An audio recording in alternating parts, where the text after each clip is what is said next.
కూడా పేరు పేరున హృదయపూర్వక నమస్కారాలు తెలియజేస్తూ దాదాపు అంటే కామారెడ్డి బీసీ డిక్లరేషన్ నుంచి మొదలుపెట్టి అంచెలంచెలుగా ఈ రిజర్వేషన్లను ఏ విధంగా సాధించుకోవాలనేటువంటి ఉద్దేశంతో రాష్ట్ర ప్రభుత్వం అధికార పైన 42% రిజర్వేషన్లు ఖచ్చితంగా అమలు చేయాల్సిందే అని చెప్పేసి 9th షెడ్యూలే దీనికి శరణ్యం అని చెప్పేసి మొదటి నుంచి ఈ రాష్ట్ర ప్రభుత్వానికి కానీ కేంద్ర ప్రభుత్వానికి కానీ ఈ రాష్ట్రం నుంచి ప్రాతినిధ్యం వహిస్తున్నటువంటి అన్ని రాజకీయ పార్టీలకు మొదటి నుంచి మేము ఒకటే చెప్పాం, 42% రిజర్వేషన్లు అమలు కావాలంటే జీవోలతోటి కాలయాపన కాకుండా పార్లమెంటులో ఇండియా కూటమికి దాదాపు 235 మంది పార్లమెంటు సభ్యులు ఉన్నారు. వాళ్ళందరితోటి పార్లమెంటులో మరి ప్రతిపక్ష నేతగా ఉన్నటువంటి రాహుల్ గాంధీ గారి చేత పార్లమెంటులో గట్టిగా వినిపించాలని చెప్తే ఎంతసేపు ఇక్కడ ఉన్నటువంటి ఈ రాష్ట్ర ముఖ్యమంత్రి రేవంత్ రెడ్డి కావచ్చు, సంబంధిత మంత్రులు ఏ ఒక్క రోజు కూడా బీసీ ఇంటలెక్చువల్ ఫోరం ఆధ్వర్యంలో ఎన్నోసార్లు బీసీ పొలిటికల్ ఫ్రంట్ ఆధ్వర్యంలో అదేవిధంగా మాజీ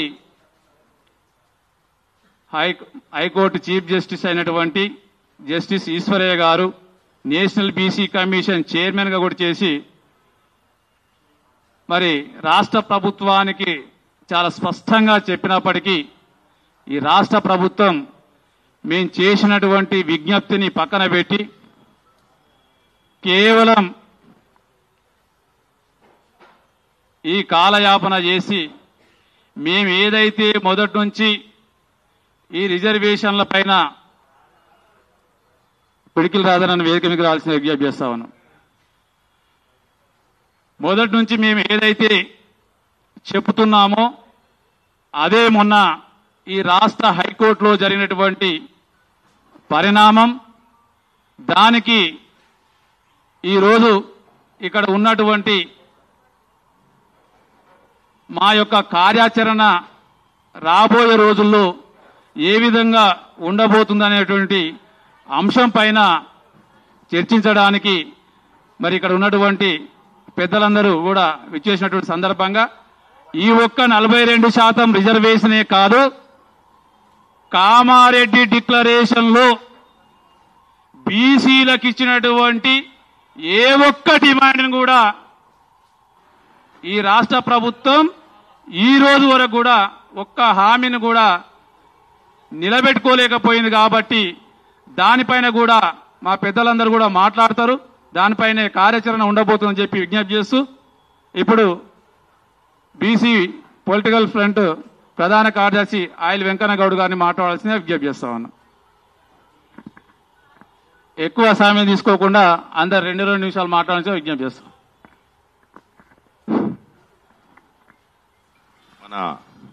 మరికొద్దిసేపట్లో సమావేశ ఉద్దేశాన్ని వివరించడం జరుగుతుంది. ప్రధాన కీలకమైనటువంటి ఎజెండా ఇక్కడ ఉంది. ఇప్పుడున్నటువంటి పరిస్థితుల లోపల ఈ కార్యక్రమంలో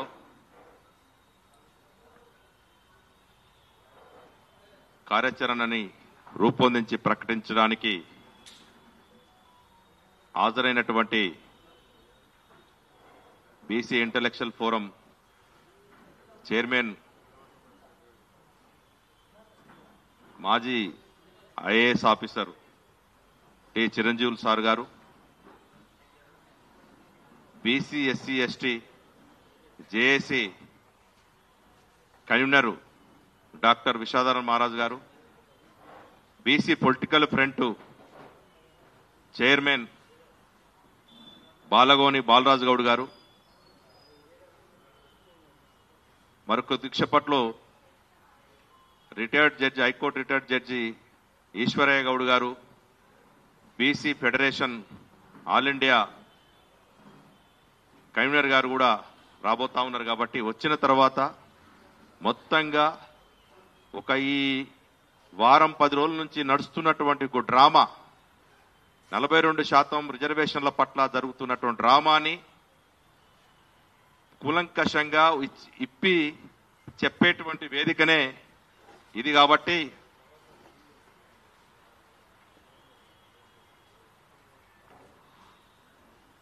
ఇందులో ప్రధానంగా అన్ని ఆర్గనైజేషన్స్ నుండి పాల్గొనడం జరిగింది. అనేక సంవత్సరాలుగా రిజర్వేషన్ల పట్ల కూలంకషంగా ఎంతో అనుభవం ఉండి నిశ్చితంగా పరిశీలిస్తున్నటువంటి మేధావులు కావచ్చు, ఉద్యమకారులు కావచ్చు, వీటి పట్ల అటు సైడ్ నుంచి ఏం జరుగుతుందా ఒక డిఫరెంట్ వర్షన్ కోసం ఎదురు చూస్తున్నటువంటి మొత్తం తెలంగాణలో ఉన్నటువంటి బీసీ సమాజం అంతా కూడా ఒక పక్క ఎదురు చూస్తున్నటువంటి క్రమం లోపల మనం ఈ చాలా కీలకమైనటువంటి ఈ సమావేశాన్ని ఈరోజు ఏర్పాటు చేసుకోవడం జరిగింది. కాబట్టి ఈ సమావేశం ద్వారానే అనేక విషయాల్ని మేము ప్రకటించాలనుకున్నాం. కాబట్టి జరుగుతున్నటువంటి పరిణామంలో ప్రధానంగా పనికిమాలినటువంటి జీవోలు తీసుకొచ్చారు. రాష్ట్ర ప్రభుత్వం రోజు కొన్ని వందల జీవోలు తీసుకొస్తా ఉంటది. అంటే దమ్ము లేని చావలేని అన్నటువంటి 9వ నెంబర్ జీవోను బేస్ చేసుకొని మొత్తం ఇంత హంగామా సృష్టించినటువంటి రాష్ట్ర ప్రభుత్వానికి, దాని చుట్టూ తిరుగుతున్నటువంటి అమాయకపు ఆర్గనైజేషన్స్ కూడా ఈ సమావేశం ద్వారానే మేము సమాధానం చెప్పాలని చెప్పేసి అనుకున్నాం. ఎందుకంటే బలం లేని ఒక చట్టాన్ని రూపొందించడం కోసం వాటి వెంటనే పరుగులు తీసినటువంటి కొన్ని సంఘాలు ఉన్నాయి. వాటి భర్తం కూడా ఈ వేదిక ద్వారా పట్టాలనుకున్నాం.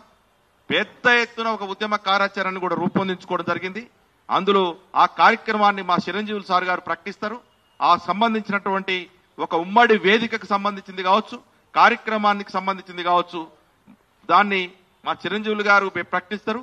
ఈ మొత్తం కూడా జరుగుతున్నటువంటి పరిణామాన్ని, జరుగుతున్నటువంటి కార్యక్రమాన్ని క్లుప్తంగా వివరించడానికి విశారదన్ గారు వారు ఉన్నారు.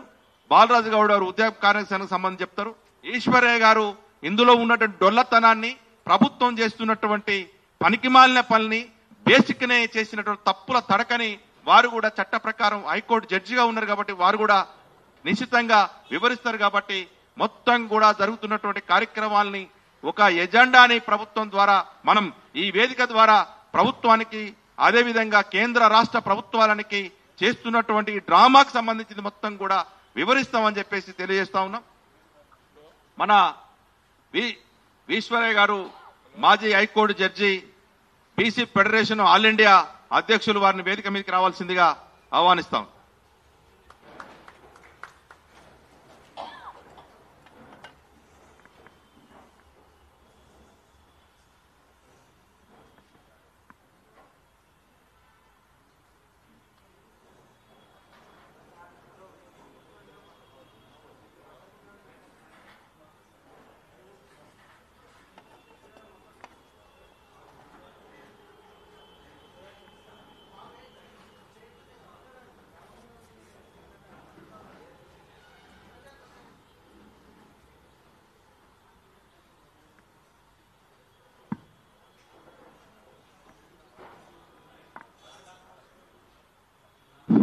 కాబట్టి ఇంకా మీడియా వాళ్ళు కూడా మేము దారిలో ఉన్నాము. స్టేట్ మీడియా చాలా మంది ఫోన్లు చేస్తా ఉన్నారు.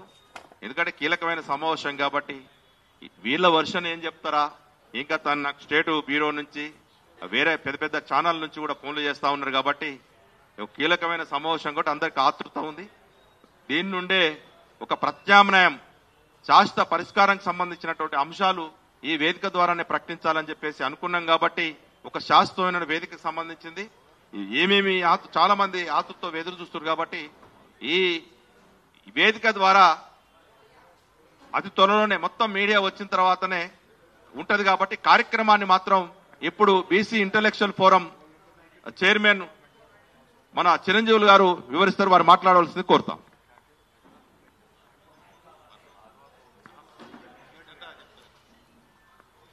మన BC political front chairman Balaraju Goud గారు మాట్లాడతారు.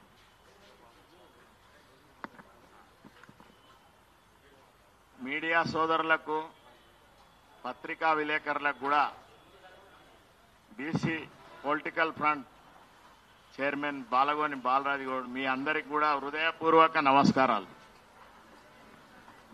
ఈరోజు ఈ వేదిక ద్వారా మీ అందరికీ తెలియజేయనది ఏమంటే 42% మీద ప్రభుత్వం ఇచ్చిన జీవో 9 జీవో మరియు సుప్రీంకోర్టులో ఏ విధంగా హైకోర్టుకి వెళ్లి చూడండి అని తిరస్కరించిరో మరియు హైకోర్టులో స్టే చేసి 4 వారాలు టైం విధించి ఆ జీవోను తిరస్కరించినట్టే కదా.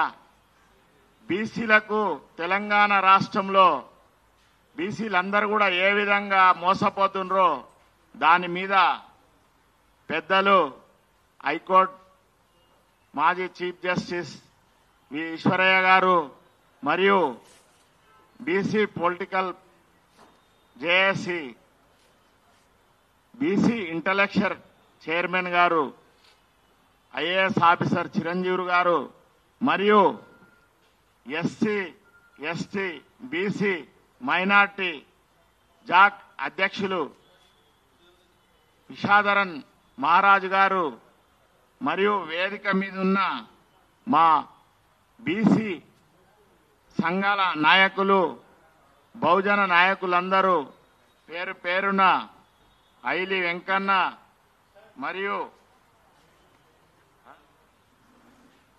అంతా ఉద్యమ నాయకులు 42%ను మన బీసీలకు అందించాలని ఇప్పుడు 2 సంవత్సరాల నుంచి కామారెడ్డిలో జరిగిన డిక్లరేషన్ మరియు భారత్ జోడో యాత్రలో రాహుల్ గాంధీ గారు ఇచ్చిన మాటకు మన తెలంగాణ రాష్ట్రంలో ఏ విధమైన విలువ ఉందో మన బీసీలందరూ కూడా ఏ విధంగా మోసానికి గురి అయినరో మీ అందరి ముందు విలేకరుల ద్వారా ఉంచుతున్నామో దాన్ని సాధించే దిశగా మా పెద్దలందరూ కూడా ఐక్య కార్యాచరణ చేయడానికి పూనుకున్నారు. అవన్నీ కూడా వివరాలు మా పెద్దలు చెప్తారు. నేను బీసీ పొలిటికల్ ఫ్రంట్ చైర్మన్ గా మన రాష్ట్రంలో బీసీలకు ఏ విధంగా అయితే అన్యాయం జరుగుతుందో దాని మీద 42% సాధించే దిశగా పోరాటం చేసి పార్లమెంట్లో 9 షెడ్యూల్ లో పెట్టి సాధించే దిశగా కూడా మేము గట్టిగా ప్రయత్నం చేయాలని అన్ని సంఘాల నాయకులం ఐకమత్యమైనము. దాని కార్యాచరణ మా నాయకులందరూ కూడా చెప్తారు.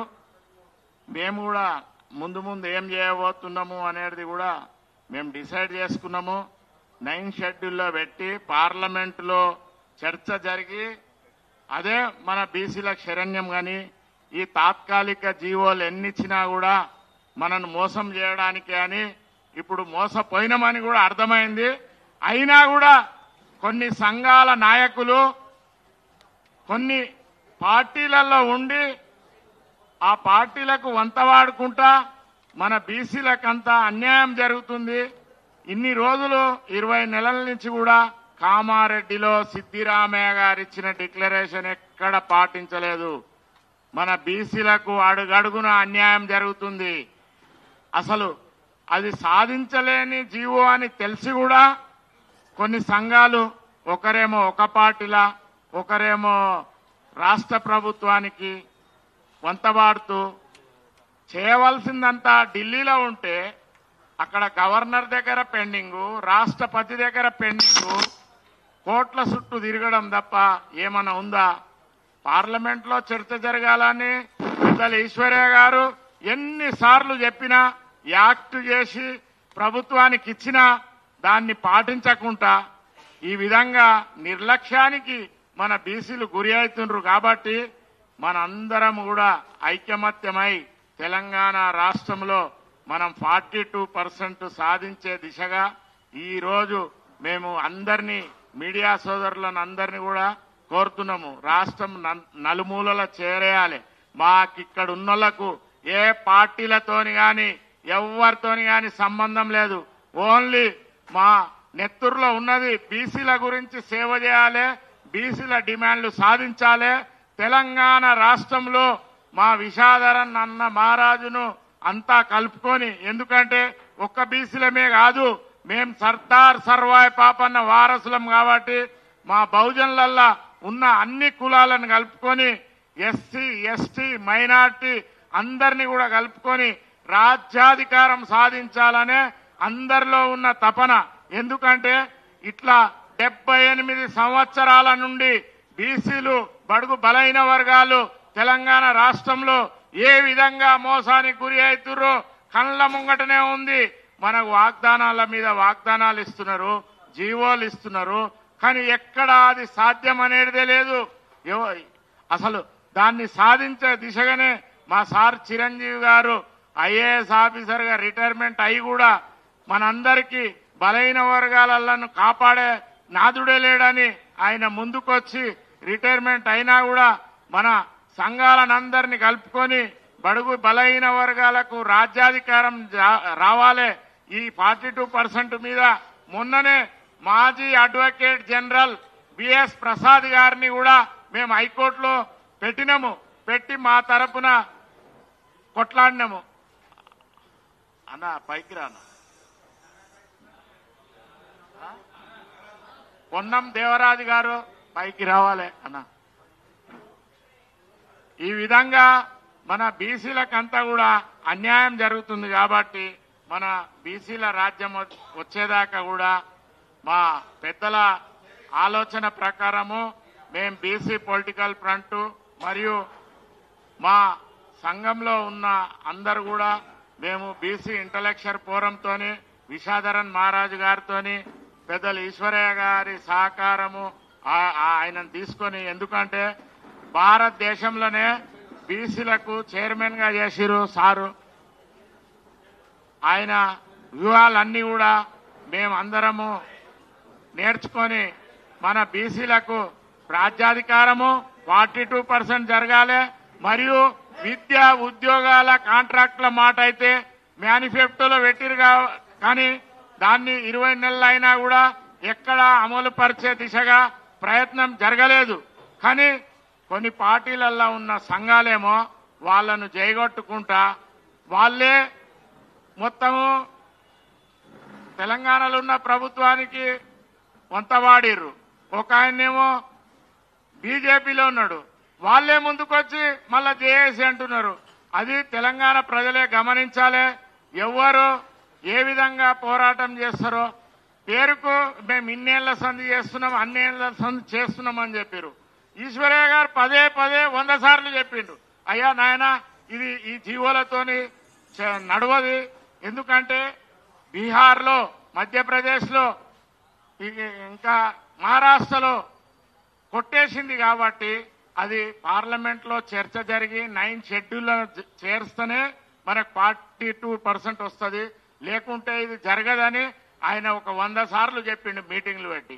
ఎవరు పట్టించుకున్న పాపాన పోలేదు. వాళ్ళు తెలిసి కూడా తెలియనట్టు నటించి ఎన్నో మీటింగ్లల్లా మనకు రూలింగ్ పార్టీతోని మనకేం సంబంధం ఉంది, బీజేపీతో సంబంధం ఏముంది, ఏ పార్టీలతోని సంబంధం లేకుండా వస్తే ఎవరైనా కలిసి చేస్తాం.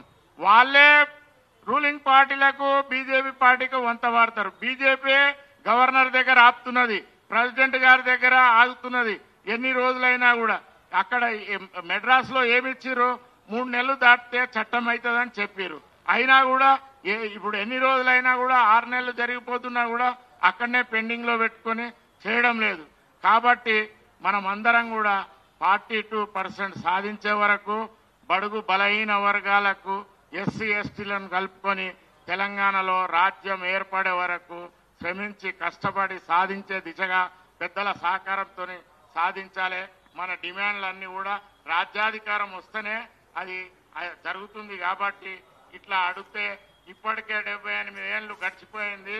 ఇంకా ఎవరిని ఈ అగ్రవర్ణాలను నమ్మే పరిస్థితుల్లో లేము. కాబట్టి మనం అందరం కూడా ఐక్యమత్యం ఉండి మన డిమాండ్లు సాధించే దిశగా ఈ మీడియా సోదరుల ద్వారా మనము చేసుకోవాలని సెలవు తీసుకుంటున్నాం.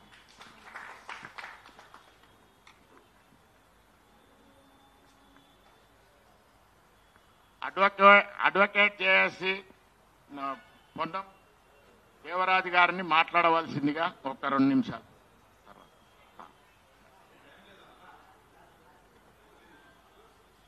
ఇప్పుడు మన ఎస్సీ ఎస్టీ జాక్ మరియు ధర్మ సమాజ్ పార్టీ అధ్యక్షులు విషాధరన్ మహారాజ్ అన్న మాట్లాడవలసిందిగా.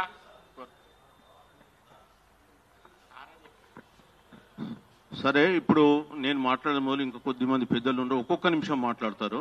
ఒక్క నిమిషం. ఎర్ర సత్యనారాయణ గారు ఉన్నారు, దేవర తర్వాత ఎర్ర సత్యనారాయణ గారు ఉన్నారా? వారు ఒక్క నిమిషం విషయం చెప్తారులేండి. ఓకే.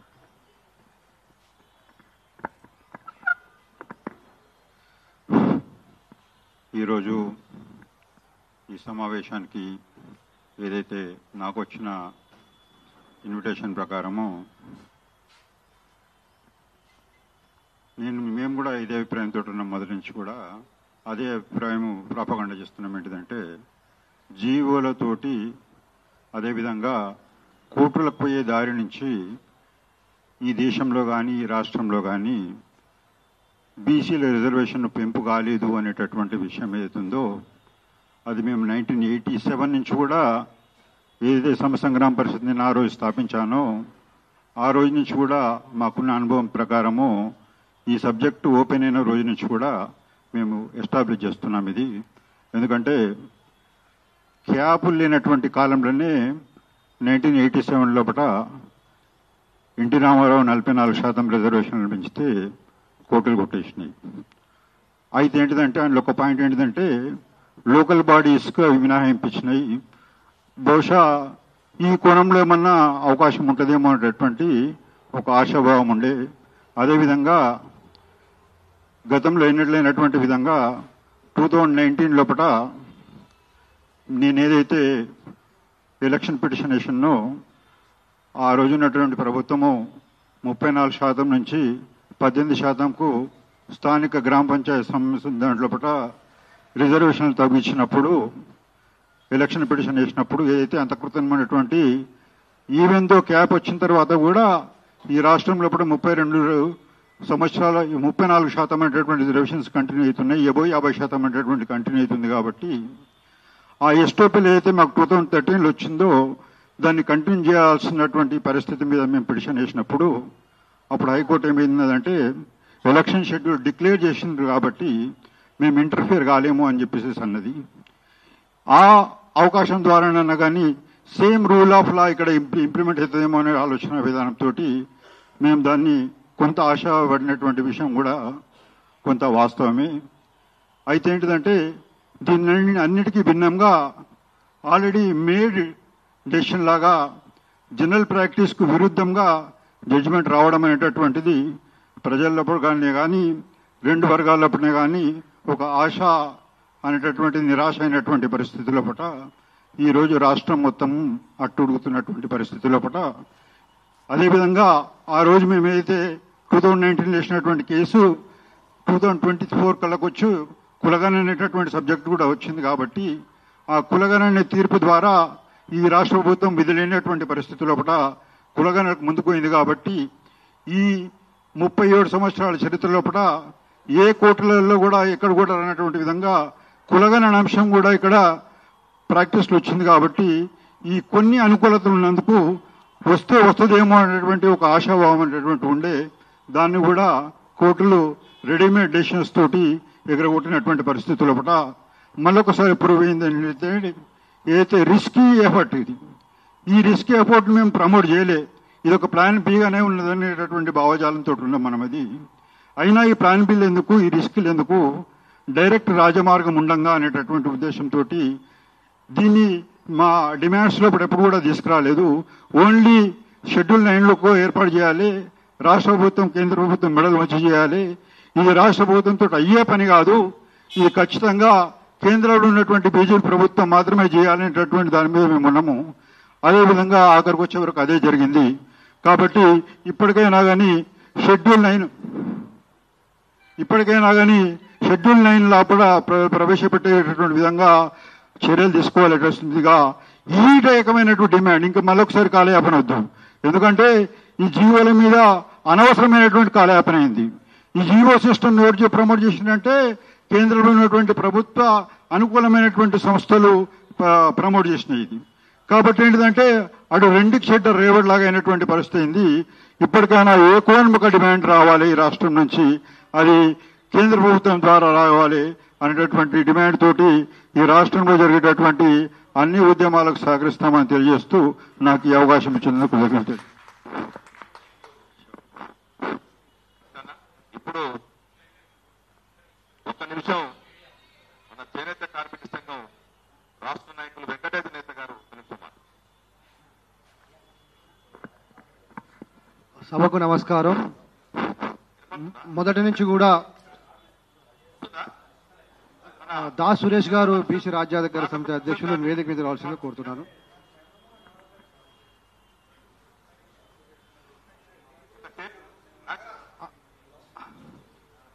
అందరికీ నమస్కారం.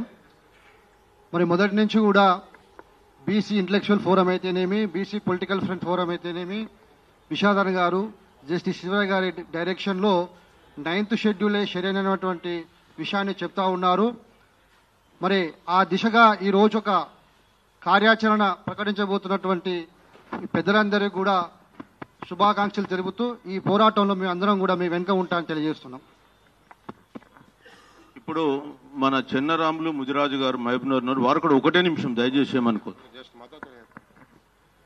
సార్, నా పేరు నాగనమోని చెన్నరాములు ముదిరాజ్. నేను ప్రీవియస్లీ హెడ్ మాస్టర్. 1,50,000 జీతాన్ని రిజైన్ చేసి వాలంటీర్ విఆర్ఎస్ తీసుకొని బీసీ ఉద్యమం కోసమే అంకితమై మరి పనిచేయడం జరుగుతున్నది. ప్రస్తుతం ఉన్న పరిస్థితుల్లో రాజకీయాలకు అతీతంగా బీసీల యొక్క 42% రిజర్వేషన్ సాధ్యం కావాలంటే అది కేవలం రాజకీయాలకు అతీతంగా 9th షెడ్యూల్లోనే జరగాలి. దానికి నిర్దిష్టంగా మరి చిరంజీవులు సారు నిలబడ్డాడు కాబట్టి రాజకీయాలకు అతీతంగా నిర్ద్వంద్వంగా అన్ని పార్టీలను విమర్శిస్తూ సమస్య సాధన కోసం నిలబడ్డందుకు బీసీఎఫ్ తరఫున మేము సంపూర్ణ మద్దతునిస్తూ రాష్ట్ర వ్యాప్తంగా మా అన్ని జిల్లా కమిటీలు కూడా సార్ బీసీ ఇంటలెక్చువల్ ఫోరంతో కలిసి ఈ వేదిక మీద కలిసి పనిచేయడానికి సంపూర్ణ మద్దతునిస్తున్నామని ఈ సందర్భంగా తెలియజేస్తున్నాను. Thank you. ఇప్పుడు పొన్నం దేవరాజు గారు 2 minutes. ఈనాటి 42% రిజర్వేషన్స్ వాటి స్థితిగతులు దశ దిశ కార్యక్రమానికి విచ్చేసినటువంటి పెద్దలందరికీ ధన్యవాదాలు తెలియజేస్తా ఉన్నాను. ముఖ్యంగా ఈ కార్యక్రమంలో ఈరోజు 42% బీసీ రిజర్వేషన్స్ కు మనకు జస్టిస్ ఈశ్వరయ్య గారు కావచ్చు, అలాగే చిరంజీవులు సార్ కావచ్చు, ఈ బీసీ ఉద్యమానికి ఒక 2 కళ్ళ లాంటి వాళ్ళు కాబట్టి వాళ్ళు ఏది చేసినా ఆ కార్యక్రమం మొత్తం రాజకీయాలకు అతీతంగా, జెండాలకు అతీతంగా, అజెండాలకు అతీతంగా, పార్టీలకు అతీతంగా ఉండాలి. అప్పుడే ఈ యొక్క 42% రిజర్వేషన్ సాధిస్తామనేది ప్రగాఢ విశ్వసిస్తున్నాను. ఎందుకంటే రాజకీయ పార్టీలకు వాళ్ళ అధిష్టానం ఒకటి చెప్తుంది, మళ్ళీ ఇక్కడ వీళ్ళు వచ్చి ఇంకొకటి మాట్లాడతారు. కాబట్టి దయచేసి రాజకీయ పార్టీలకు అతీతంగా ఈ యొక్క జేఏసీ ఏర్పాటు చేయాలని నా యొక్క విన్నపం. దాంట్లో అనేక మంది ముఖ్యంగా యువకులను తీసుకోవాలి. ఉద్యమం ముందుకు పోవాలంటే ఈ ఈడబ్ల్యూఎస్ రిజర్వేషన్ ద్వారా కూడా ఎస్సీ ఎస్టీ బీసీలకు చాలా అన్యాయం జరిగింది మిత్రులారా. గ్రూప్ 1లో కావచ్చు, గ్రూప్ 2లో కావచ్చు. నిజంగా రేవంత్ రెడ్డి గారి ప్రభుత్వం సామాజిక న్యాయం చెప్తా ఉన్నారు కానీ హైకోర్టులో ఎక్కడ చూసినా మొత్తం రెడ్డి సామాజిక వర్గాలకే వారు అవకాశం ఇస్తా ఉన్నారు మిత్రులారా.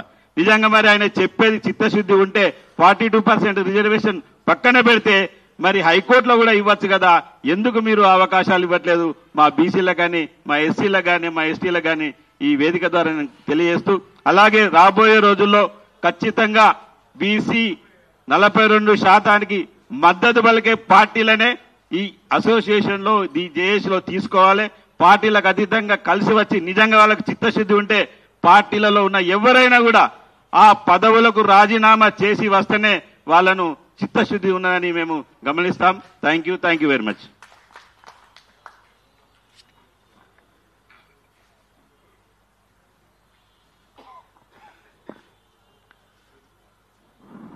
సభకు నమస్కారం.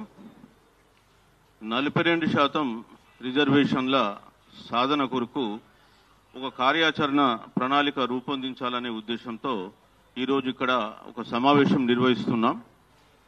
వాస్తవానికి 42% రిజర్వేషన్ పైన హైకోర్టు స్టే ఇచ్చి ఈ రోజుకు 4 రోజులు అయిపోయింది.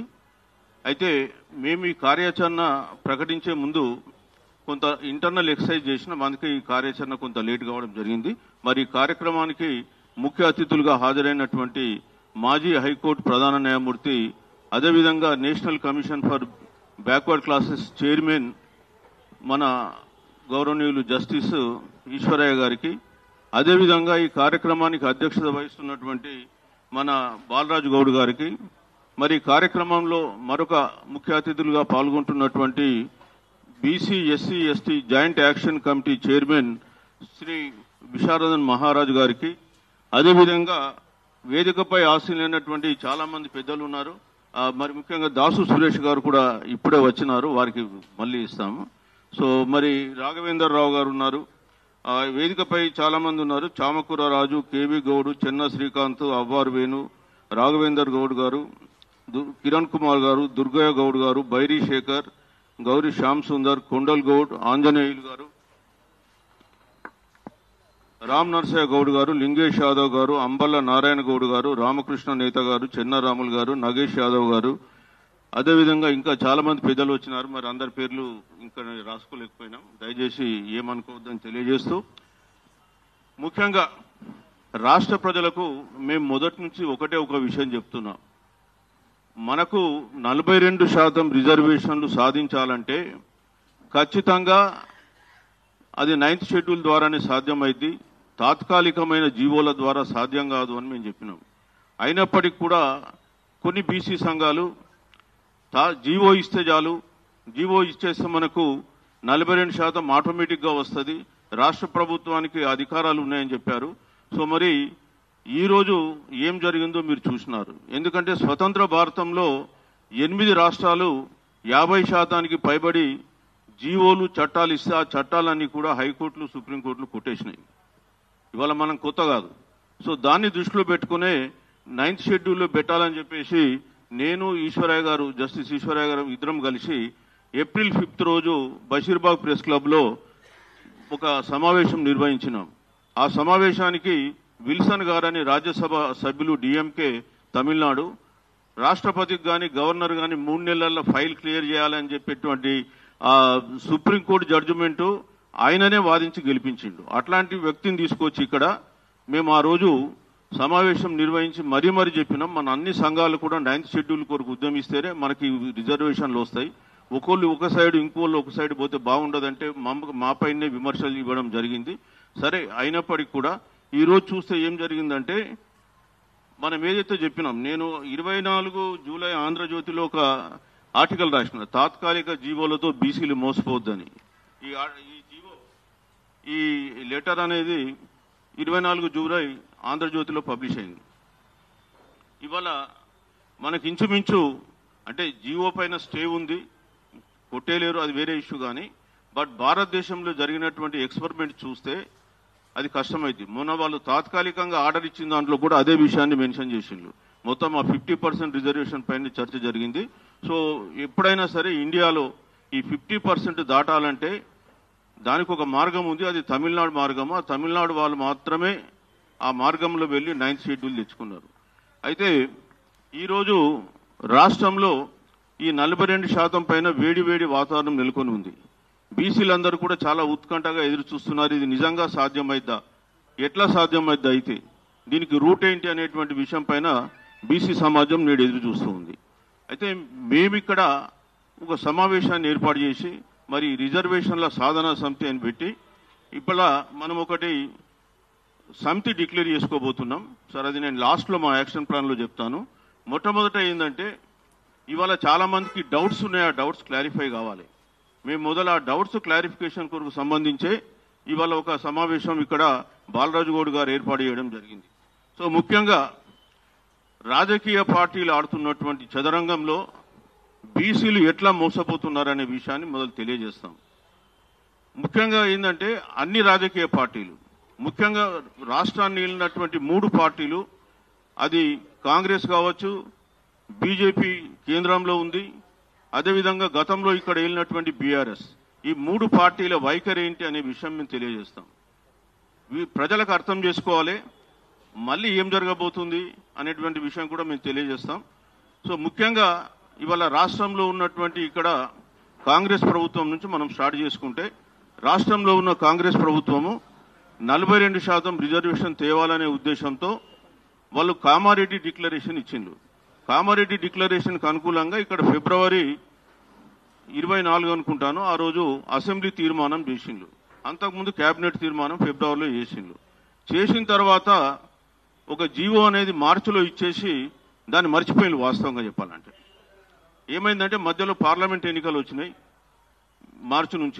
మార్చి ఏప్రిల్ మే పార్లమెంట్ అయిపోయింది, జూన్లో క్లియర్ అయిపోయినాయి పార్లమెంటు. జూలైలో ఏం చేసిందంటే ఓటర్ లిస్టులను తీసుకొని ఈ ఓటర్ లిస్టుల ద్వారా బీసీ ఎస్సీ ఎస్టీలను గతంలో గుర్తించినట్టే ఈసారి కూడా గుర్తించి ఎన్నికలకు 23%తో పోవాలని ప్రయత్నం చేసింది. దానికి అప్పుడు ఒక గతంలో పనిచేసిన పంచాయతీరాజ్ శాఖ మంత్రుల్ని కూడా అడ్వైజర్గా పెట్టుకున్నారు. సో ఆ సందర్భంలో మేము మళ్ళీ ఇంటర్వ్యూన్ అయ్యి అప్పుడే నేను బీసీ ఇంటలెక్చువల్ ఫోరం అని ఒక సంస్థ స్థాపించి జూన్ 30, 2024 రోజు మేము ఒక సమావేశం నిర్వహించినాం. ఆ సమావేశంలో మల్లన్న గారు, జాల శ్రీనివాస్ గౌడ్, అందరూ, కృష్ణ గారికి కూడా పిలిచినాం, వాళ్ళందరూ వచ్చారు. సో ముఖ్యంగా ఆ సమావేశంలో మరొకసారి బీసీలు మోసపోతుండ్రు, మనం మోసపోకుండా ఎట్లా ఐక్యంగా ఉండాలి, మనం గట్టిగా పోరాటం చేస్తే గానీ వీళ్ళు కులగణన జరపరు, కులగణన జరిపి 42% రిజర్వేషన్ అమలు కాదని చెప్తే అప్పుడు బీసీ సంఘాలన్నీ కూడా పోరాటం చేసినాయి.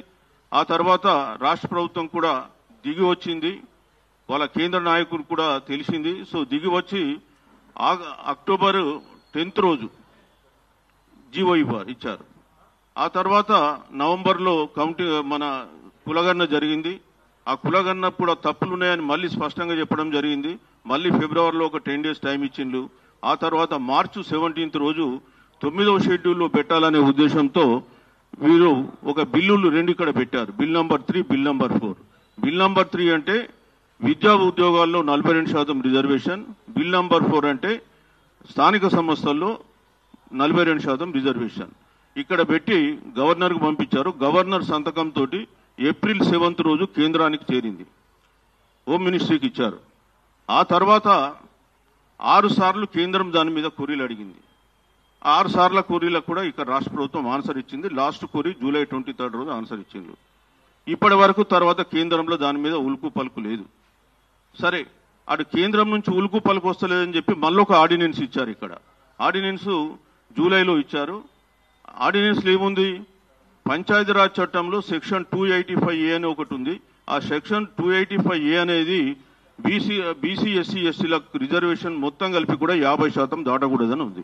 అది ఎందుకు పెట్టాల్సి వచ్చింది, సుప్రీంకోర్టు ఆర్డర్ మీద పెట్టాల్సి వచ్చింది. అది ముఖ్యంగా మనకు ఈ సెక్షన్ 285A ఎందుకు వచ్చిందనే విషయం తెలియజేస్తున్నా. అట్లాగే బీసీలకు ఎవరు అడ్డుకుంటున్నారనే విషయం కూడా తెలియజేస్తున్నా. సో పంచాయతీరాజ్ చట్టంలో కేంద్రం 73-74 రాజ్యాంగ సవరణ చేసి ఆర్టికల్ 243D అండ్ 243T అనేది రాజ్యాంగంలో చేర్చారు. 243D అనేది లోకల్ బాడీస్ అంటే పంచాయతీ సంస్థలకు సంబంధించింది, 243T అనేది మున్సిపల్ యాక్ట్, మున్సిపాలిటీలకు సంబంధించింది.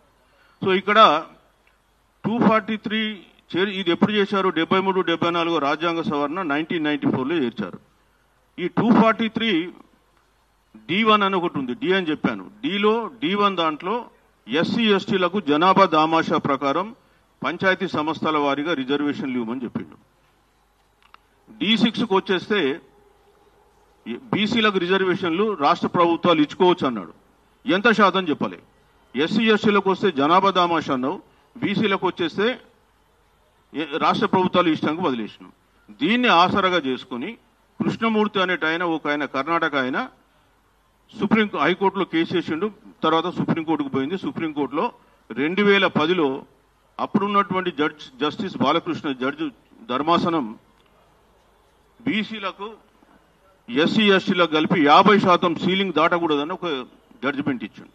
ఆయన ఏమంటాడంటే రాజ్యాంగంలో ఎస్సీ ఎస్టీలకు జనాభా దామాషా ప్రకారం ఇవ్వమన్నారు, కానీ బీసీలకు సంబంధించి ఎంత శాతం ఇవ్వాలనేటువంటి గైడెన్స్ లేదు రాజ్యాంగంలో. కాబట్టి నేను 50% సీలింగ్ ఇందిరా సహాని కేసు 92లో ఏదైతే ఇచ్చిందో దాన్ని ఇక్కడ పెడతానని చెప్పి ఆ జడ్జిమెంట్ ఇక్కడ ఇచ్చి ట్రిపుల్ టెస్ట్ అని కండిషన్ పెట్టిండు.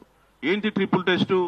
మొట్టమొదట ఈ బీసీలు ఎంతమంది రాజకీయంగా వెనుకబడి ఉన్నారు తేల్చడానికి ఇక్కడ సామాజికంగా ఆర్థికంగా కాదు, సామాజిక ఆర్థికం అనేది వేరే, అది మనకు ఆర్టికల్ 15(4), 16(4) వస్తుంది. ఇక్కడ రాజకీయంగా ఎంతమంది వెనుకబడ్డున్నారు అని తెలియబడడానికి ఒక డెడికేటెడ్ కమిషన్ పెట్టి ఆ commission empirical data, quantifiable data సేకరించి బీసీలు రాజకీయంగా ఎవరు వెనుకబడి ఉన్నారో వాళ్ళు నిర్ధారించి తర్వాత బీసీలకు ఎంత రిజర్వేషన్ ఇవ్వాలో చెప్పాలి. ఆ రిజర్వేషన్ కండిషన్ ఏంటి? 50% దాటద్దు. ఎస్సీ ఎస్టీలకు జనాభా దామాషా ప్రకారం ఇవ్వాలి. మన రాష్ట్రంలో వస్తే ఎస్సీలు 18 ఉన్నారు, ఎస్టీలు 10, 28 పోతే 22% మాత్రమే బీసీలకు వస్తుంది. అది కండిషన్. దీన్ని మళ్ళా 2021లో కూడా మనకు వికాస్ కిషన్ రావు గావలి కేసులో మహారాష్ట్ర కూడా కన్ఫర్మ్ చేశారు. సో ఇది చట్టం చెప్పుద్ది. దీన్ని 2010లో రాగానే తెలంగాణలో, అంటే అప్పుడు సంయుక్త ఆంధ్రప్రదేశ్, 2011లో ఇమ్మీడియట్ గా కేసు వేసినారు 3 రెడ్డిలు. వేరే వాళ్ళు 2 ఉండొచ్చు, 3 రెడ్డిలు పేర్లు కూడా ఉన్నాయి. సో వేయగానే హైకోర్టు ఇమ్మీడియట్ గా ఆర్డర్ ఇచ్చింది వాళ్ళకు 2012లో 50% దాటద్దు అని. ఇవాళ దాటినప్పుడు మళ్ళీ ఇక్కడ సుప్రీంకోర్టుకు అప్పీల్ వెళ్లారు. శివశంకర్ గారి కుమారుడు వినయ్ వెళ్తే అప్పుడు అక్కడ కాంప్రమైజ్ చేసుకుని వాళ్ళు ఒక జడ్జిమెంట్ ఇస్తే 2012లో మనం 2013లో 34%తో రిజర్వేషన్ చేసుకున్నాం. తెలంగాణ వచ్చిన తర్వాత 2018లో అప్పుడున్నటువంటి ముఖ్యమంత్రి మళ్ళీ 34%తో పంచాయతీరాజ్ చట్టం తీసుకొచ్చాడు, 2018 చట్టం. అందులో 34% రిజర్వేషన్ ఇచ్చారు. ఇస్తే మళ్ళీ ఒక ఇద్దరు, స్వప్నారెడ్డి అని ఇంకొక ఛాంబర్ ఆఫ్ పంచాయతీరాజ్ ప్రెసిడెంట్ ఒక అతను సుప్రీంకోర్టులో హైకోర్టులో వేస్తే మళ్ళీ కోర్టు స్టే ఇచ్చింది. 50% దాటడానికి వీల్లేదు. ఎందుకంటే 34% బీసీల కంటే 18 + 10 28 అంటే మొత్తం కలిపి 28 + 34 అంటే 62 వస్తున్నాయని చెప్పి వాళ్ళు ఒప్పుకోలేదు. మళ్ళీ సుప్రీంకోర్టుకు పోతే సుప్రీంకోర్టు ఒప్పుకోలేదు. అప్పుడు సెక్షన్ 285A పెట్టాల్సి వచ్చింది 50% దాటకుండా ఉండాలని, ఎందుకంటే ఈ 34%ను అధిగమించడానికి. సో ఈ 285Aను తొలగించడానికి ఆర్డినెన్స్ ఇచ్చిండు జూలై 2025లో. ఆర్డినెన్స్ గవర్నర్కు పంపితే గవర్నర్ ఏం చేసినారు, మళ్ళీ ప్రెసిడెంట్ ఆఫ్ ఇండియాకు పంపిండు. సరే మళ్ళా అట్లా కూడా వస్తలేదని చెప్పి జూలై 31 సెప్టెంబర్ 1 రోజు మళ్ళా ఒక అసెంబ్లీ సమావేశపరిచి దాంట్లో కూడా ఈ 285A తొలగిస్తూ మళ్ళా ఒక బిల్ పాస్ చేసి గవర్నర్కి పంపిస్తే మళ్ళా గవర్నరు రాష్ట్రపతికి పంపించారు. ఇవాళ 3 బిల్లులు రాష్ట్రపతి దగ్గర పెండింగ్ ఉన్నాయి. ఇక పోతే ఇట్లా వస్తలేదని చెప్పి వీళ్ళు ఒక జీవో ఇచ్చిండ్రు. ఎవరు చిన్నపిల్లగానికి చెప్పినా అడిగినా ఈ జీవో అనేది కోర్టులలో నిలవదని అందరికీ తెలుసు. సరే మరి ఎందుకు చేస్తుంది రాష్ట్ర ప్రభుత్వం అంటే, మరి బీసీల పట్ల వాళ్ళకు మాకు బాగా చిత్తశుద్ధి అని చెప్పుందని చెప్పడానికి వాళ్ళు ప్రయత్నం చేస్తుండ్రు. అయితే ఇది లీగల్గా నిలబడుతుందా లేదా అనేది వాళ్ళ అంతరాత్మ పరిశీలించుకోవాలి మొదలు. సో అది హైకోర్టులో ఏం జరిగింది, ఆ జీవో 9 ఇస్తే ఆటోమేటిక్గా హైకోర్టు స్టే పెట్టి ఇవాళ 6 వారాలు టైం ఇచ్చింది. 4 వారాల్లో రాష్ట్ర ప్రభుత్వాన్ని అదనపు సమాచారం ఇవ్వమంది. ఆ తర్వాత 2 వీక్స్ అప్లికెంట్స్కి ఇచ్చింది. సో ఇవాళ నడుస్తూ ఉంది. మళ్ళీ ఈరోజు సుప్రీంకోర్టులో రాష్ట్ర ప్రభుత్వం అప్పీల్ ఫైల్ చేస్తుంది. అది కూడా నిలబడేటువంటి అవకాశాలు చాలా తక్కువ. మీరు ఇంతకుముందే నేను చెప్పాను, గత ప్రభుత్వము పంచాయతీరాజ్ చట్టంలో 34% ఇస్తూ సెక్షన్ 396 జీవో 396 ఇస్తే అది కొట్టేసిందని చెప్పాను. ఆ 396ను మళ్ళీ సుప్రీంకోర్టులో అప్పీల్ చేస్తే అప్పుడు కూడా సుప్రీంకోర్టు తిట్టింది రాష్ట్ర ప్రభుత్వాన్ని. వాస్తవానికి మీరు పిటిషన్ విత్డ్రా చేసుకుంటారా లేదా, 50% దాటి ఎట్లా చేస్తారని. సో ఇవాళ మళ్ళీ అదే పిటిషన్ మనం అట్లా వేస్తున్నాం. సో మరి దాని ఫేట్ ఏమవుతుందో మీకు నేను చెప్పాల్సిన అవసరం లేదు. 100% దానికి ఏం జరుగుతుందో మీ అందరి ముందు కళ్ళ ముందు ఉంది. సో దానివల్ల ఉపయోగం లేదు. దానికి తోడు సుప్రీంకోర్టు ఒకవేళ మీరు 1 మంత్లో 2 మంత్లో ఎన్నికలు నిర్వహించండి అని చెప్పి కండిషన్ పెట్టేటువంటి అవకాశం కూడా ఉంటుంది. సో అది ఇంకొక డేంజర్ ఉంటుంది. కనీసం ఇక్కడ రాష్ట్రంలో ఒక 6 వారాలు హైకోర్టులో పెండింగ్ ఉంది, తర్వాత వాదనలు ఉంటాయి. కానీ ఇప్పుడు సుప్రీంకోర్టు ఒకవేళ ఇమీడియట్ గా ఎన్నికలు జరపండి అని చెప్పి ఆదేశాలు ఇస్తే మటుకు మళ్ళీ ఇంకా 22 పాత 22-23% పోవాల్సి వస్తుంది. ఒకటి విద్యా ఉద్యోగాలకు సంబంధించి కూడా మనకు 42% రిజర్వేషన్ బిల్లు, దాని గురించి ఎవరు మాట్లాడతారు. ఇప్పుడు పంచాయతీ ఎన్నికల హీట్ నడుస్తుంది కాబట్టి దాని మీద ఉన్నాం మనం. ఇక పోతే కాంగ్రెస్ మరి కేంద్రానికైతే పంపింది, చేయాల్సిందంతా చేసిందా, నిజంగా వాళ్ళకు చేయాలంటే చిత్తశుద్ధి ఉందా అనేటువంటి విషయాన్ని మనం ఇక్కడ గమనించాలి. వాళ్ళు ఏం చేసినారు, కేంద్రానికి పంపింది. ఇప్పుడు తమిళనాడులో ఏం చేసినారు, జయలలిత గారు కేంద్రానికి పంపించి రాష్ట్రంలో అఖిలపక్ష సమావేశాలు నిర్వహించి వాళ్ళందరినీ తీసుకెళ్లి ఢిల్లీలో ప్రధానమంత్రిని కలిసి వాళ్ళు ఒప్పించుకొని అక్కడ పాస్ చేసుకొని 9th షెడ్యూల్లో పెట్టించుకున్నారు. సరే, దానికి 9th షెడ్యూల్కి ఒక ప్రొసీజర్ ఉంటుంది. ఆ ప్రొసీజర్ అంతా మనం ఇక్కడ చెప్పాల్సిన అవసరం లేదు. సో అది చేసుకున్నారు వాళ్ళు. ఇక్కడ అఖిలపక్షాన్ని పెట్టండి, మీరు అఖిలపక్ష సమావేశాలు చేసి వాళ్ళ డౌట్స్ ఏమన్నా ఉంటే వాళ్ళది తీర్చండి.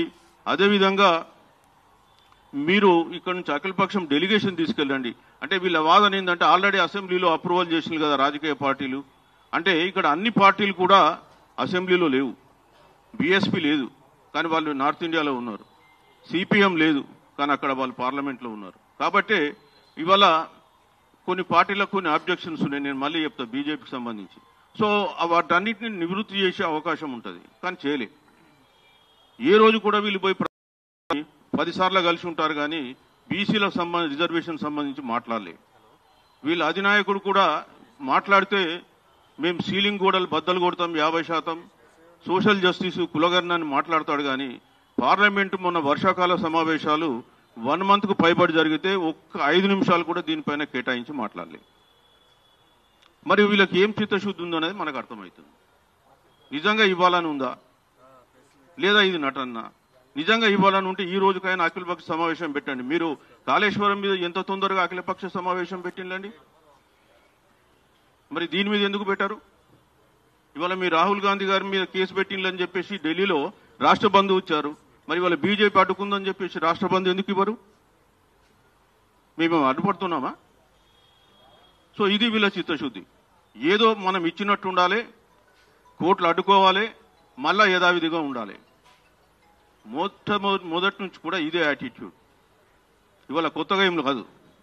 ఇకపోతే బీజేపీకి వచ్చేస్తే బీజేపీ కూడా వాళ్ళు ఏం చెప్తున్నారు, 42% రిజర్వేషన్లు ముస్లిమ్స్ ఉన్నారు, మేము ఇయ్యం, 10% ముస్లింలకు పోద్దని.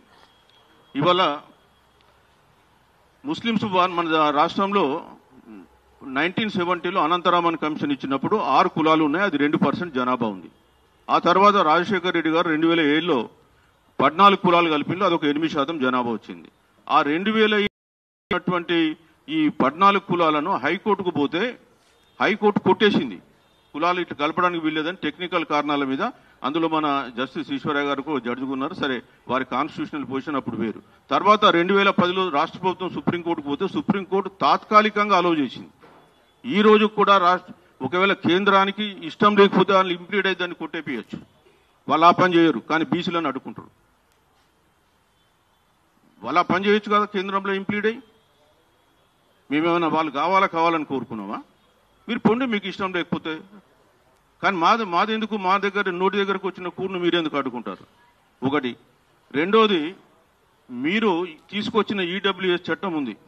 ఈడబ్ల్యూఎస్ చట్టంలో ముస్లింలు లేరా? మీరు రాసిల్లా దాంట్లో Muslims are ineligible for under this act అని, they are not qualified under this act అని. ముస్లింలు కూడా ఎంజాయ్ చేస్తున్నారు. మరి నువ్వు ఎట్లా మాట్లాడుతావు? మూడో అంశం, మీరు పరిపాలిస్తున్న రాష్ట్రాలలో బీసీలలో ముస్లిమ్స్ లేరా? ఈవెన్ మండల్ కమిషన్ రికమెండేషన్లో కూడా 52% బీసీలు అంటే 8.4% ముస్లిం జనాభా. అది ఓన్లీ 43.4% మాత్రమే హిందూ జనాభా. కాబట్టి ఇన్ని ఉండగా ఈ దేశంలో మీరు ముస్లింల పేరు చెప్పి బీసీలకు అడ్డుకోవడం కరెక్ట్ కాదనే విషయం మళ్ళీ చెప్తున్నాను. అట్లాగే ఈడబ్ల్యూఎస్ రిజర్వేషన్ తెచ్చిండ్రు. ఈడబ్ల్యూఎస్ రిజర్వేషన్ గురించి దేశంలో ఎక్కడన్నా ఉద్యమాలు జరిగినాయా? ఏమన్నా ఎవరన్నా అడిగినలా? ఈడబ్ల్యూఎస్ గురించి మాట్లాడితే పివి నరసింహారావు ఉన్నప్పుడే 91లో 10% రిజర్వేషన్ ఇస్తూ ఒక జీవో ఇస్తే, ఆఫీస్ మెమోరాండం ఇస్తే, దాన్ని కూడా ఈ ఇందిరా సహాని కేసు పరిశీలించి ఆ ధర్మాసనంలో ఉన్న 9 మంది జడ్జిలలో 8 మంది జడ్జిలు ఆర్థికపరమైన రిజర్వేషన్లు రాజ్యాంగ పరంగా చెల్లవని కొట్టేస్తే కూడా వీళ్ళు 103వ రాజ్యాంగ సవరణ చేసి వారం రోజులలోనే, అది కూడా వాళ్ళు అనుకున్నది జనవరి 7th కేంద్ర కేబినెట్ డెసిషన్, జనవరి 8 లోక్సభ పాస్, జనవరి 9 రాజ్యసభ పాస్. రాజ్యసభలో ఇన్ఫాక్ట్ డిఎంకే అడ్డుకుని 5 సవరణలు పెట్టినా వాళ్ళు పట్టించుకోలే. జనవరి 12 ప్రధానమంత్రి రాష్ట్రపతి ఆమోదం, జనవరి 14 దేశవ్యాప్తంగా అమలు. అంటే నీ రిజర్వేషన్ వస్తే నీ ఇవ్వాలనుకున్నోడికి వారం రోజులలో ఇస్తావు. అది కూడా అంతకుముందు సుప్రీంకోర్టు కొట్టేసింది దాన్ని. అందులో ఏం పెట్టిండు, అప్ టు 10% అని చెప్పి దేశవ్యాప్తంగా 10% అమలు చేసి. ఇవాళ తెలంగాణ రాష్ట్రంలో ఎంతమంది ఉన్నారండి ఓసీలు? 86% బీసీలు, ఇక్కడ బీసీ ఎస్సీ ఎస్టీలు 14% మాత్రమే ఓసీలు. ఆ 14లో 4% కూడా ఇతర రాష్ట్రాలకు సంబంధించిన వాళ్ళు ఉన్నారు. పోతే 10%. 10%లో ఈడబ్ల్యూఎస్ వాళ్ళు ఎంతమంది ఉంటారు? 4% కంటే మించుండరు. అంటే 4% జనాభా ఉన్న వాళ్ళకు మీరు 10% రిజర్వేషన్ ఇస్తారు. ఎస్సీ ఎస్టీలకు సరే రాజ్యాంగ ప్రొవిజన్స్ ప్రకారం జనాభా దామాష్ ప్రకారం ఇస్తారు. మరి ఇక్కడ 60% జనాభా అంటే 56.36 అని మీరే అన్నారు. దాదాపు 57-58% ఉన్నారు. కరెక్ట్గా చేస్తే సమగ్ర కుటుంబ సర్వే ప్రకారం 61 ఉన్నారు. ఎంత చెప్పినా 60% ఉన్న వాళ్ళకి ఏం రిజర్వేషన్ ఉంది? ఎవరి రిజర్వేషన్ ఎవరు తింటున్నారు? మరి ప్రశ్నిస్తేనేమో వాళ్ళు ఏం దానికి ఒప్పుకోరు. ఇవాళ తెలంగాణ కూడా ఒక exceptional state in the country, ప్రత్యేక పరిస్థితుల స్టేట్. ఎందుకంటే దాదాపు 90% జనాభా ఇక్కడ బీసీ ఎస్సీ ఎస్టీల జనాభా. ఇంత జనాభా ఉన్న దగ్గర మీకు రిజర్వేషన్ పెంచుకోవడానికి అవకాశం లేదా? మరి ఇది ఎక్కడ రాజ్యాంగం అయింది? మీరు ఇక్కడ ఎస్టీలో ఉన్నారనుకో, నార్త్ ఈస్ట్ ఇండియాలో ఎస్టీలు ఉంటే 80% ఉంది వాళ్ళ జనాభా దామాషా ప్రకారం. మరి ఇక్కడ బీసీ ఎస్సీ ఎస్టీలు కూడా 80%, 90% ఉన్నారు కదా. మరి వీళ్ళకెందుకు ఇవ్వరు ఎక్సెప్షనల్ సర్కమ్స్టాన్సెస్? ఆ సర్కమ్స్టాన్సెస్ ఏదో వాదించాలి మనం కోర్టులలో. సరే, మొన్న చర్చకు వచ్చింది, అదంతా కూడా మనకి ఎప్పుడు వస్తుంది? 9th షెడ్యూల్లో పెడితే వస్తుంది. ఇవాళ బీజేపీ ప్రభుత్వము వాస్తవానికి ఏంటంటే కేంద్రంలో వాళ్ళకి బీసీలకు ఇష్టం లేకుండా అడ్డుకుంటుంది. అప్పుడు 1990లో మండల్ కమిషన్ పెట్టినప్పుడు కూడా వీళ్ళు అడ్డుకున్నారు. వీపీ సింగ్ మద్దతు విరమించి ఆయన గవర్నమెంట్ పడగొట్టింది. ఆ ఇష్యూను డైవర్ట్ చేయడానికి కమండల్ ఉద్యమం తెచ్చారు. మీరు 2006లో కూడా విద్యా ఉద్యోగాలలో విద్యా సంస్థల్లో రిజర్వేషన్ తీసుకొస్తే కూడా దేశవ్యాప్తంగా ఉద్యమం మొదలుపెట్టిండ్రు. తర్వాత కోర్టులు కూడా 2 సంవత్సరాలు స్టే ఇచ్చినాయి. ఇవాళ న్యాయ వ్యవస్థ గురించి కూడా మాట్లాడితే, న్యాయ వ్యవస్థనేమో మనకు వచ్చేస్తే 50% సీలింగ్ దాటద్దంటది, ఈడబ్ల్యూఎస్కి వచ్చేస్తే అవును ఇవ్వచ్చు అంటది.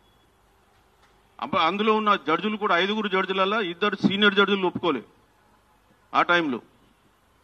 అయితే ఇప్పుడు 9th షెడ్యూల్ ఒకటే మనకు శరణ్యం అని చెప్తున్నాం. ఇక బీఆర్ఎస్ పార్టీ ఉంది. బీఆర్ఎస్ పార్టీ నేను చెప్పాల్సిన అవసరం లేదు. వాళ్ళకు అవకాశాలు ఉన్న దగ్గర కూడా బీసీలకు న్యాయం చేయలేదు.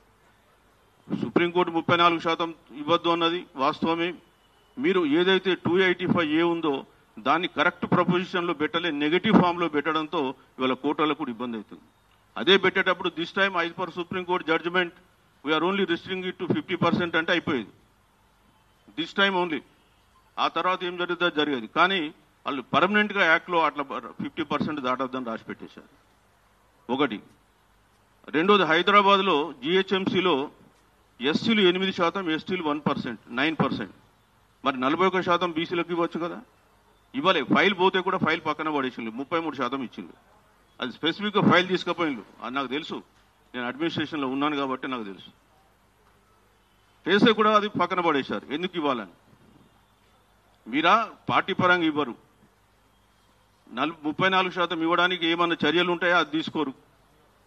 కులగణన చేస్తారు, బయట పెట్టరు. బీసీలకు సంబంధించిన అన్ని ఫైనాన్షియల్ కార్పొరేషన్స్ నిండబెడతారు. ఇప్పటికి కూడా వాళ్ళకు 42% మీద ఒక పాలసీ లేదు, ఒక్క మీటింగ్ పెట్టలే. కులగణనలో పాల్గొన్నారు అధినాయకత్వం. అట్లనే మొన్న హైకోర్టులో వాదనలు జరిగితే ఒక్క పొలిటికల్ పార్టీ కూడా పార్టిసిపేట్ కాలే. అదేదో రాష్ట్ర ప్రభుత్వానికి బీసీ సంఘాలకు సంబంధించి మాకేం లేదన్నట్ట. నైదర్ బీఆర్ఎస్ రాలే, బీజేపీ నుంచి కృష్ణయ్య గారు అంటే వేశారు, ఆయన మరి ఇండివిజువల్గా వేసినామని ఆయన అంటాడు, పార్టీ పరంగా వేసిందని వీళ్ళు అంటారు. అదేంటో వాళ్ళే తెలుసుకోవాలి. సో అది వీళ్ళ యాటిట్యూడ్. సో ఈ విషయము ప్రజలకు తెలియాలి. ప్రజలు ఈ రాజకీయ చదరంగంలో ఎట్లా పావులుగా వాళ్ళు ఉపయోగించుకుంటున్నారు, ఈ రాజకీయ క్రీడలో ఫుట్బాల్లో ఎట్లా తన్నులు తింటున్నారు అనే విషయం ప్రజలకు తెలియాలి. అందుకొరకే మేము ఇక్కడ ఒక కార్యాచరణ సాధన కొరకోటి పెట్టుకున్నాం, ఒక సమావేశం నిర్వహించుకుంటున్నాం. ఇకపోతే ఈ సమావేశంలో అంటే టైం తక్కువ ఉంది, నేను కూడా క్లోజ్ చేస్తాను. టైం తక్కువగా ఉంది, నేను కూడా క్లోజ్ చేస్తాను. మేమిప్పుడు మొదటి నుంచి కూడా 9th షెడ్యూల్ ఉద్యమం. అయితే ఈ 42% ఉద్యమానికి సంబంధించి కూడా మేము ఇక్కడ కొన్ని కులాలు ఎంబీసీ కులాల మధ్య ఆబ్జెక్షన్ చేస్తున్నాయి. మీరు రిజర్వేషన్ తెచ్చుకుంటే కేవలం 4-5 కులాలే లబ్ధి పొందుతున్నాయి, మాకు అసలు దీంట్లో స్థానం లేదని. అయితే మేము కూడా ఏమంటున్నామంటే, మీరు కామారెడ్డి డిక్లరేషన్లో సబ్ కేటగిరీ చేస్తామన్నారు, చేయండి. 42% సాధ్యం కాక 23 చేస్తే 23లో కూడా మీరు సబ్ కేటగిరీలు చేయండి, వాళ్ళకు కూడా అవకాశాలు కల్పించండి. మీరు వాళ్ళని ఎందుకు దూరంగా పెడతారు వ్యవస్థలో? రెండో విషయం ఏంటంటే, చాలా మంది మేము అంటే ఈ 4-5 కులాలే బీసీలలో ఉన్నాయి, వాళ్ళే బీసీలు లబ్ధి పొందుతున్నాడు. తప్పది.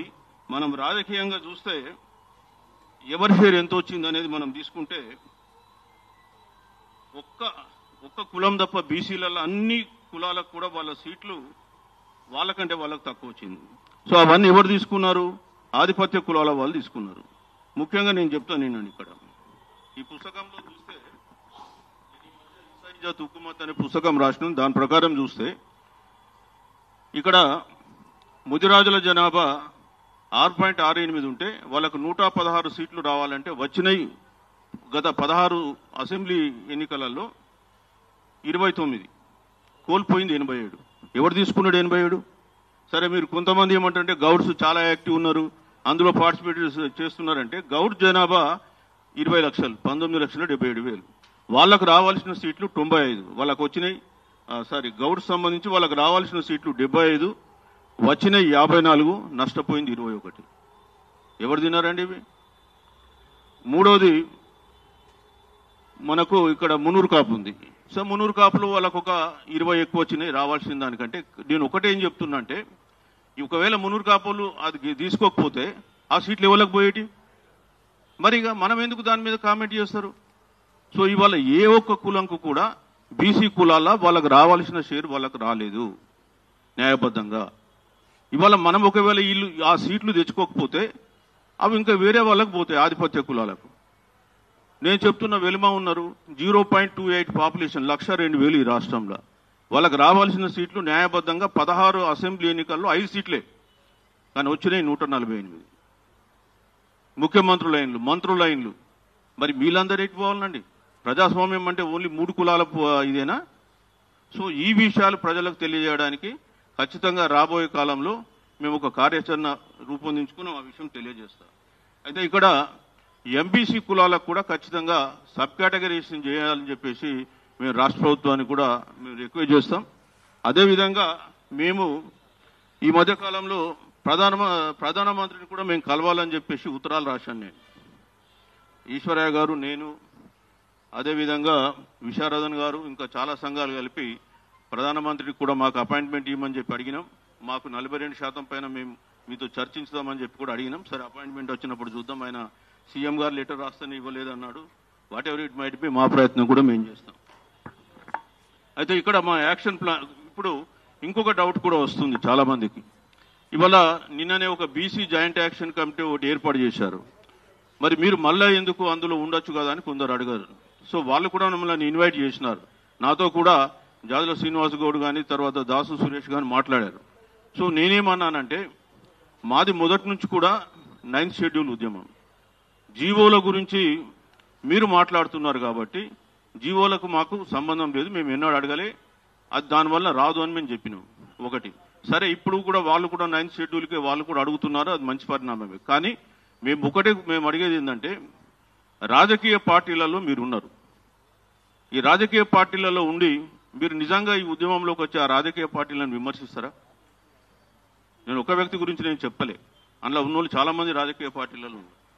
మరి వాళ్ళు బయటకు వచ్చి విమర్శిస్తారా? అది ప్రశ్న. అందుకే మేమేమంటున్నామంటే మీ పద్ధతులు మీరు చేయండి, మా పద్ధతులు మేము పోతాం. ఎందుకంటే మాకు రాజకీయాలకు సంబంధం లేదు. మాలో ఎవరైనా రాజకీయ పార్టీలు వాళ్ళు రావాలనుకుంటే వాళ్ళు మా నాయకత్వంలో పనిచేయాలి. మీకు మాత్రం నాయకత్వం ఇవ్వం. మేము మీ పార్టీలను కూడా విమర్శిస్తాం. మీకు తట్టుకునే ధైర్యం ఉంటే రండి, లేకుంటే లేదు. అది మేము చెప్తున్నాం. సో అందుకనే మేము మీకు పోటీ కాదు, మీ జేఏసీ మీకు మీరు పనిచేసుకోండి. మేము కూడా మా సమాంతరంగా మాకున్నటువంటి ఐడియాలజీతో మేము పనిచేసుకుంటాం. బీసీలకు సంబంధించిన సమస్యలు వచ్చినప్పుడు అందరం కలిసి పనిచేద్దాం. మాకున్నటువంటి ప్రాబ్లం ఏంటంటే రాజకీయ నాయకులు పార్టీలలో ఉండి మళ్ళా ఇక్కడ బీసీల దగ్గరికి వస్తే మీరు మీ పార్టీలో ఉన్నటువంటి నాయకుల్ని మొదలు మీరు ఒప్పియండి బీసీలకు సంబంధించిన అంశం పైన. ఇక్కడనేమో అసెంబ్లీలో ఒప్పుకుంటారు, బయటకు వచ్చేసి ఇంకో మాట మాట్లాడతారు. ఎన్ని పార్టీలకు నేను ఇంప్లీడ్ అయినారని చిత్తశుద్ధి ఉంది. అందుకే హైకోర్టు అడిగింది మీరు అందరూ కూడా అఫిడవిట్ వేయండి అని, రాజకీయ పార్టీలకు మీ స్టాండ్ ఏంటో తెలియాలని. మేము అసెంబ్లీలో ఇచ్చినామంటే అసెంబ్లీలో బాగానే ఇస్తున్నారు, చిలుక పలుకులు పలుకుతున్నారు, బయటకు వస్తే ఎట్లా ఆపాలనో అట్లా ఆపుతున్నారు. సో మేము అది చెప్తున్నాం. అదేవిధంగా మా యాక్షన్ ప్లాన్ కూడా ఏంటంటే ఇప్పుడు మేము నిన్న మొన్న కొంత ఇంటర్నల్ మీటింగ్ చేసుకున్నాక మేము అనుకున్నామంటే ఈ 42% రిజర్వేషన్ సాధనా సమితి అని ఒక ఆర్గనైజేషన్ ఫ్లోట్ చేస్తున్నాం, జాయింట్ యాక్షన్ కమిటీ లాగానే ఇది కూడా ఒక సాధనా సమితి. దీంట్లో మాతో కలిసి పనిచేసేటువంటి వాళ్ళందరికీ కూడా ఆహ్వానిస్తున్నాం.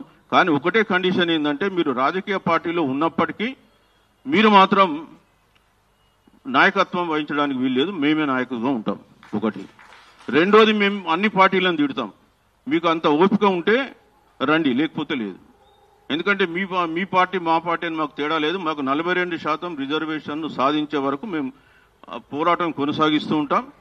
ముఖ్యంగా ఇందిరా పార్క్ దగ్గర ఒక సన్నాహక సభ, భారీ సభతో ప్రజలతో నిర్వహించాలనుకుంటున్నాం.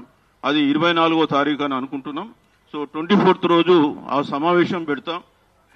ఆ తర్వాత రాష్ట్ర వ్యాప్తంగా అన్ని జిల్లాలకు తిరుగుతాం. ఆ డేట్స్ ఆ రోజు అనౌన్స్ చేస్తాం. సో మొత్తం రాష్ట్రంలో ఉన్నటువంటి 33 జిల్లాలలో, అంటే హైదరాబాద్ తీస్తే 32 ఉన్నాయి. అందులో సుమారు పాత 10 జిల్లాలు అన్ని కవర్ చేస్తాం. ఇంకా కొన్ని కొత్త జిల్లాలు కూడా కవర్ చేస్తూ దాదాపు ఒక 20 జిల్లాలు కవర్ చేస్తూ ప్రజల్ని చైతన్యతపరుస్తాం.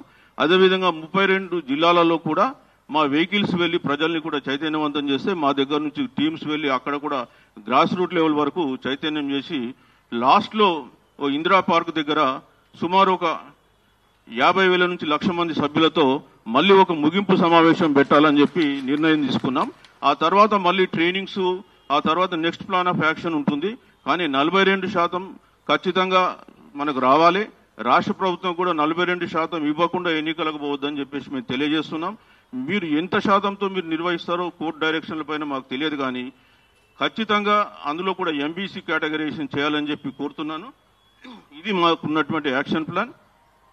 సో మరి ముఖ్యంగా మేము ఒకటే చెప్తున్నాం, రిజర్వేషన్ అనేది అడుక్కునేది కాదు, అది మాకు హక్కు.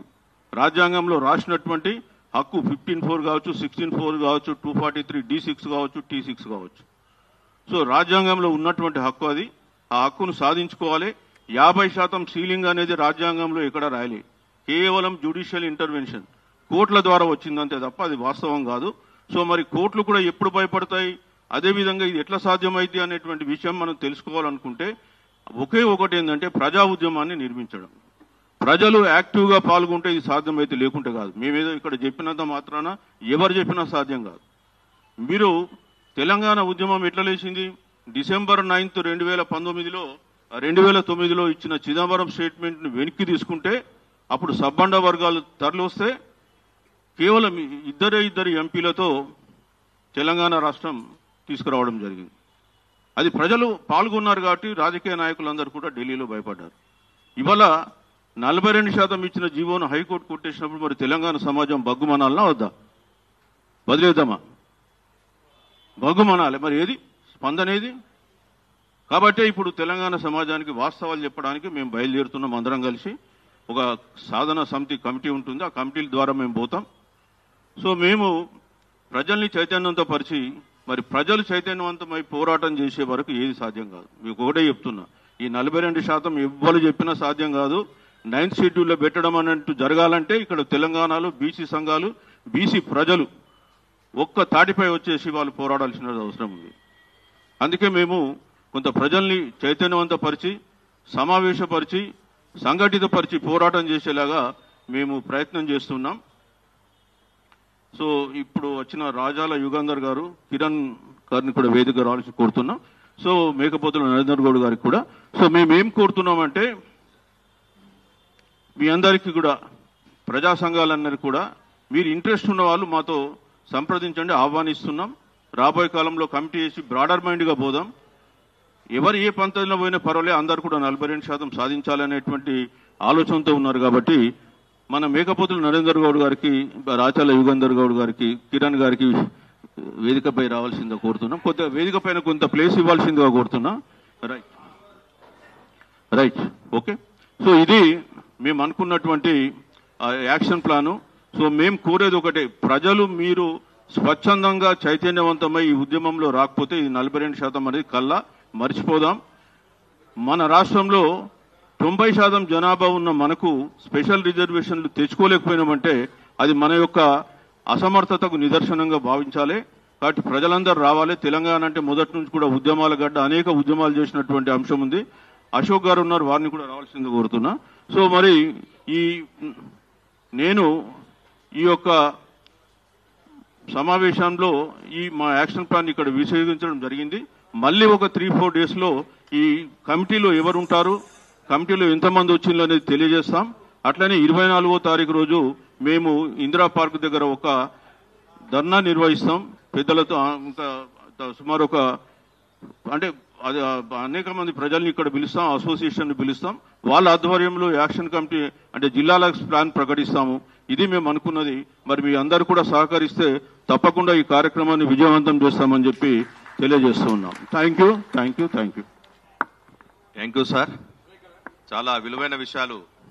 పాలకూరు అశోక్ గౌడ్ గారు అక్కడ ఈయన కిరణ్ కుమార్ గారు ఓబీసీ ఓకే. ఇప్పుడే వచ్చినటువంటి మన కీర్తులత గౌడ్ గారు, అదేవిధంగా డాక్టర్ విజయభాస్కర్ గౌడ్ గారు, మన బీసీ ఫెడరేషన్ రాష్ట్ర ఆల్ ఇండియా నాయకులు, అదేవిధంగా గడ్డమీది విజయ్ కుమార్ గారు, ఐలన్న, మిగతా యాదన్న, రాచాల యుగేందర్ గారు, మేకపోతుల నరేందర్ గారు, పాలకూర్ల అశోక్ గారు, కిరణ్ కుమార్ గారు, మిగతా అందరికి కూడా స్వాగతం సుస్వాగతం. ఎందుకంటే ఈ ఆలు టైం కూడా మనకి 1 గంట వరకే ఉంది. రిక్వెస్ట్ ద్వారా నడుపుతాం. ఎందుకంటే 2 ప్రధాన వక్తలు ఉన్నారు కాబట్టి వారు మాట్లాడాలి. ప్రధానంగా ఇంతకుముందు చిరంజీవి గారు చెప్పినట్టు 42% బీసీ రిజర్వేషన్ల సాధన సమితి ఈ రోజు నుంచి ఏర్పడది. ఆ వేదిక ఆధ్వర్యంలోనే అందరం కూడా ఐక్యంగా పోరాటం చేస్తామని చెప్పేసి ఈ చిరంజీవి గారు సార్ చెప్పడం జరిగింది. అందులో విధి విధానాలకు సంబంధించిన 2-3 రోజులలో కూర్చొని మిగతా యాక్షన్ ప్లాన్ కి సంబంధించి 24వ తారీఖు రోజు జరపబోయేటువంటి మహాధర్నాకు సంబంధించినటువంటి దానికి సంబంధించింది కూడా ప్రకటించడం జరుగుతుంది. కాబట్టి ఇప్పుడు మన బీసీ ఎస్టీ జేఏసీ రాష్ట్ర కన్వీనర్ మన విశ్వనాథ మహారాజ్ గారు మాట్లాడాల్సింది కోరుతాం.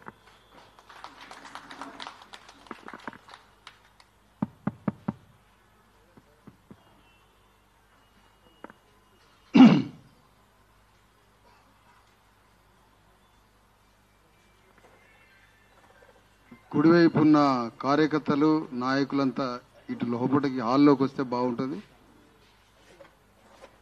దయచేసి రైట్ సైడ్ బయట ఉన్న వాళ్ళు కూడా లోపలికి రావాలి. లోపలికి వచ్చి లెఫ్ట్ సైడ్ రండి ప్లీజ్.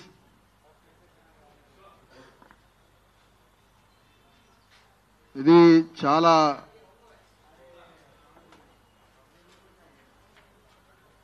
జ్ఞానవంతమైన సభ. ఇది బలమైన నిర్ణయాలు తీసుకొని యుద్ధక్షేత్రంలోకి పోయే మీటింగ్ ఇది, ఈ ప్రెస్ మీట్. కాబట్టి చాలా జాగ్రత్తగా ప్రతి ఒక్కరూ ఇక్కడ చెప్పే విషయాలని సూటిగా స్పష్టంగా మదిలో నింపుకోవాలని కార్యకర్తలను కోరుతున్నాము, నాయకుల్ని.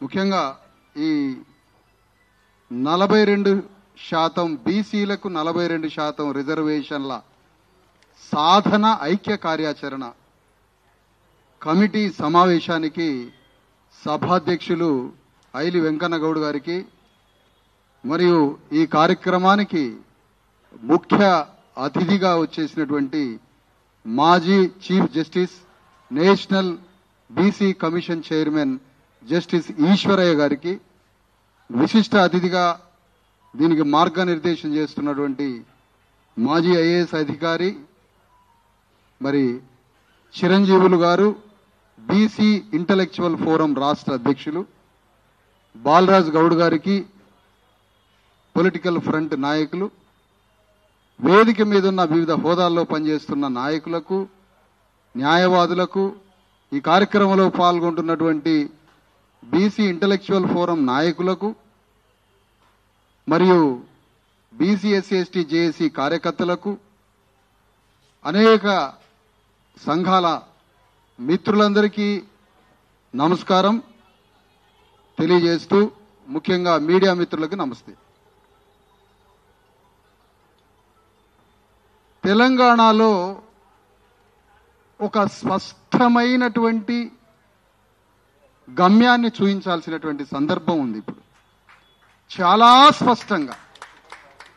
ఎందుకంటే ప్రపంచం ఎప్పుడు అగమ్య గోచరంగా పోతూ ఉంటుంది. దాన్ని గమ్యం వైపు తీసుకుపోవడమే బుద్ధిజీవుల యొక్క పని. ఉద్వేగం, భావోద్వేగం ఇవన్నీ కాకుండా ఒక స్పష్టమైన గమ్యం. మహాభారతంలో ఓ చిన్న కథ,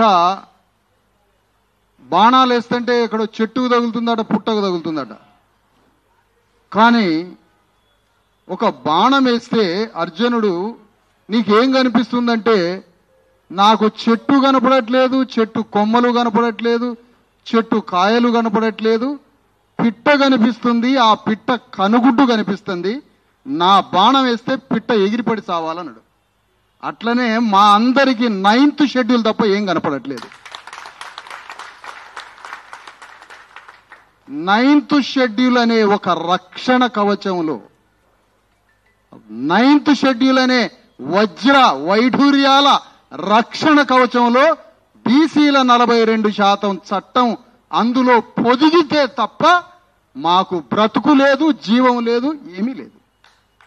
దానికోసం ఏం చేయాలి, దానికోసం ఎలాంటి యుద్ధ కార్యాచరణ రచించాలి, దానికోసం బుద్ధిజీవులు, తలపండిన మేధావులు, చిత్తశుద్ధి కలిగిన అధికారులు, ఉద్యమమే జీవితంగా ప్రాణమంతా పీడిత ప్రజల్ని నింపుకొని తిరుగుతున్న ఒక పవిత్రమైన నాయకత్వం కూర్చున్న సభ ఇది.